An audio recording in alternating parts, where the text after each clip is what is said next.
country's biggest retail bank, Absa, has reached an all-share deal to acquire Barclays Bank's operations in Africa to allow it to expand on the African continent and catch up with rivals. As part of a $2.1 billion deal first outlined in August this year, Barclays will raise its stake in Absa to 62.3% from 55.5%. Absa responded rather well to the news, closing the day 5.5% higher at just under 150 Rand. Earlier, CEO Maria Ramos spoke to us on the significance of this deal. We decided last year that we were going to do the operational integration, and this was the right time to move to the next step. And the next step was to do the corporate integration that we're doing now. It's a great deal. It's a great opportunity for growth.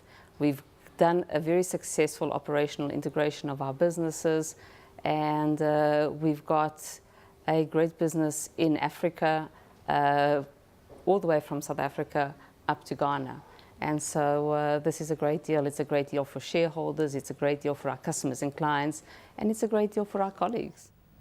Mark, you were rather rude about Absa earlier, making some rude comments. Do you agree with Maria Ramos? This is a great deal, great business? Great. Well, I mean, the straightforward answer is she would say that, wouldn't she? You know, so the proverbial jury is out, I guess. You know, in some respects, Absa hasn't exactly covered itself in glory for many years. And I still rank it behind the likes of Standard and FirstRand. But having said that, I think going forward, they do have a strong platform here in South Africa. And I think, you know, to style themselves as an African continent bank with a strong anchor shareholder is positive news, and time will tell. So Ashraf, scrambling after Standard Bank though. Standard Bank, I think, led that first wave into Africa and now coming back home and deepening its penetration into the continent.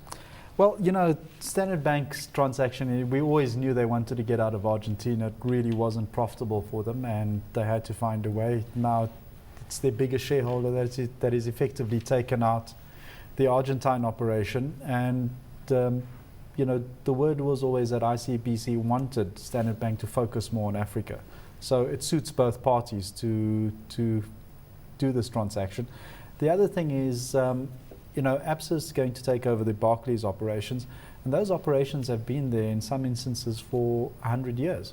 So established ties in those countries, and as long as they don't change the management and management style, and they just, you know, allow their local clients as well as international clients to do cross-border transactions, that will help enhance this overall transaction. In fact, on that point, FNB used to be Barclays. We should remember that. Actually. Oh, that's right, yeah. But what I'm trying to get at is who has the best strategy or the best exposure for shareholders to African growth. And Nedbank, for instance, going about it rather cautiously, having a joint venture with the EcoBank rather than buying in. Yeah, I think that's a bit, they Johnny-come-latelys on that, and I won't go into FirstRand on that one. I think that if you want to play Africa, it's going to be through now Barclays Africa and Standard Bank. Agree, Mark? Yeah, but this is for the long haul. You know, I'm not convinced there's huge low-hanging fruit here. I think this is sort of strategically, I think it's probably quite sound.